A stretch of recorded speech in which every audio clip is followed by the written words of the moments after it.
Between us, learn English daily. Hey everyone, welcome back to the podcast. Today we're talking about something that almost every English learner struggles with: translating in your head. Yeah, if you understand English but still feel slow when you speak, this episode is exactly for you. Let's start with something very honest. Translating feels safe. It feels logical. And in the beginning, it actually works. You hear a sentence in English. Your brain translates it into your language. You understand it. Then you translate your answer back into English. This is how most people learn at A1 and A2 levels. But at B1 or B2, this system becomes a problem. Why? Because your brain is doing double work. First, thinking. Second, translating. Third, checking grammar. Fourth, worrying about mistakes. And while all of this is happening, the conversation moves on. This is why many learners say, "I know English, but I can't speak." In reality, you do know English. You're just still using the wrong system. Exactly. And I want to say something important here. Translating is not bad. It's not stupid. It's not a failure. It's a stage. Every learner goes through it. But the problem is when people stay in that stage for years. Then English never feels natural. It always feels like math. You don't say something. You calculate something. And real life doesn't give you time to calculate. When someone asks you a question, they don't wait 20 seconds while you build a perfect sentence. That's why thinking in English is not about grammar. It's about reaction. Okay, let's slow down a little here. I want you to really listen to this part, because this is where most learners get stuck and stay stuck for years. When people say, "I want to think in English," they usually imagine something wrong. They imagine fast thinking. They imagine perfect sentences. They imagine sounding like a native speaker. But thinking in English does not start there. Thinking in English starts with permission. Permission to be simple. Permission to be slow. Permission to sound basic. Most learners never give themselves this permission. They want to sound smart immediately. They want to sound correct immediately. They want to sound confident immediately. And because of that, they stay silent. Let me explain something very important. Your brain already knows how to think. You don't need to learn thinking. You need to change the language channel. Right now, your brain works like this. Idea native language English speaking, and what we want is much simpler. Idea English speaking, but your brain resists this change. Why? Because your native language feels safe. It feels automatic. It feels like home. English feels like effort. So every time you try to think in English, your brain says, "Why are we doing this? We already have a system that works." And this is where most people quit. They say, "I tried thinking in English, but it doesn't work for me." No, it works for everyone. It just feels uncomfortable at the beginning. And discomfort is not failure. Discomfort is training. Now listen carefully. Thinking in English does not mean thinking in full sentences all the time. Native speakers don't think in full sentences either. They think in fragments. They think in images. They think in feelings. They think in half ideas. So when you force yourself to think in long, perfect sentences, you are actually making it harder. Instead, start here. Single words: coffee, late, tired, meeting, problem, okay, done. This is already thinking. Then move to short phrases. Need coffee. Too tired. Not ready. Let's go. Sounds good. Not sure. Still thinking.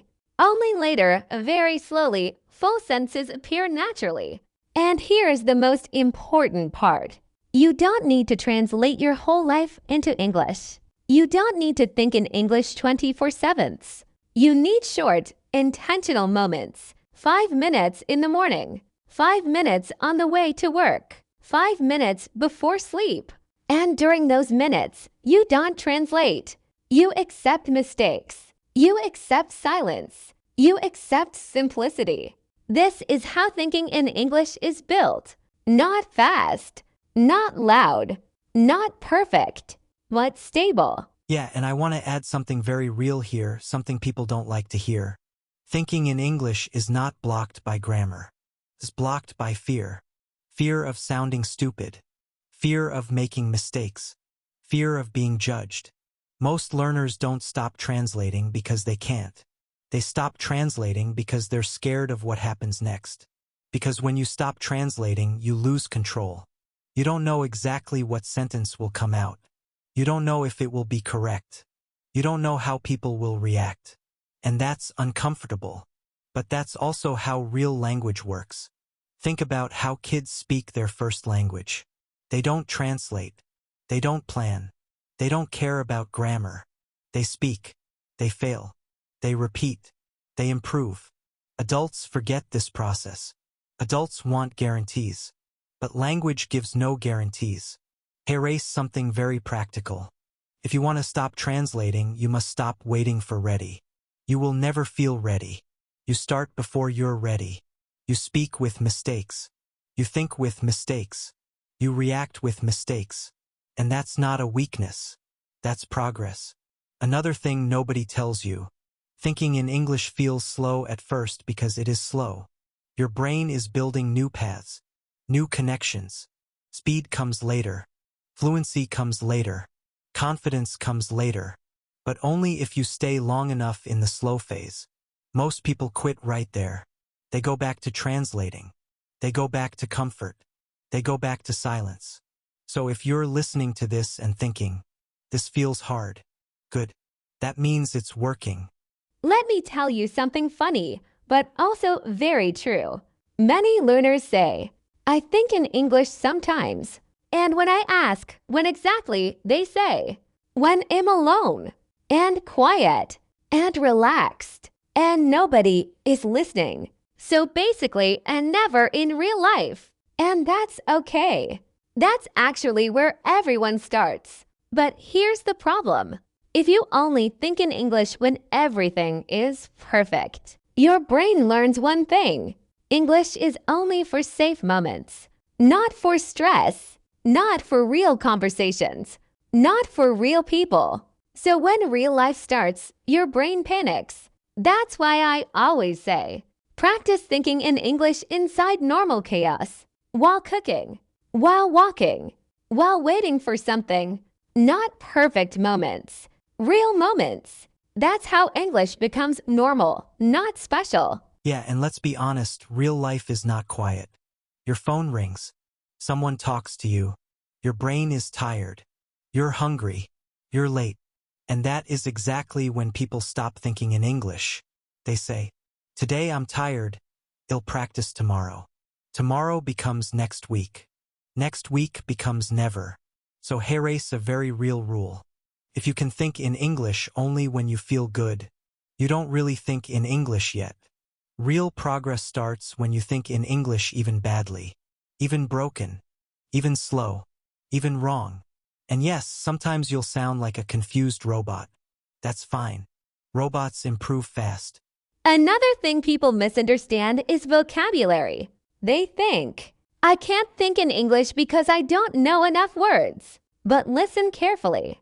You don't need more words. You need fewer, but active words. Words you actually use. For example, get, make, go, do, think, feel.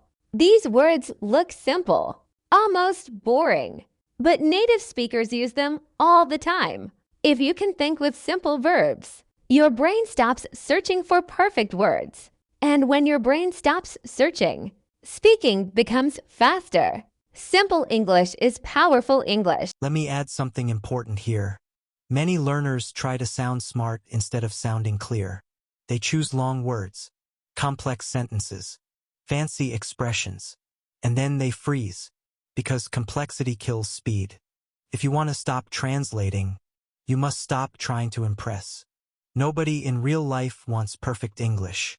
They want understandable English. So if you're choosing between simple and fast, complex and slow, always choose simple and fast. Even natives do that. especially natives. And before we finish, I want to say this clearly. You are not slow. You are not bad at languages. You are not broken. You're just training a new habit. And habits take time. So if today you thought in English for 30 seconds, that's a win. Tomorrow, 1 minute. Next week, 5. That's how it works. No magic. Just consistency. All right, that's it for today. If this episode helped you even a little, save it and come back to it later. And yes, don't forget to subscribe. We regularly post new episodes. And trust me, your English will thank you for it. Also, grab a notebook and write down the words you noticed today. Because if you don't practice English, English will practice you.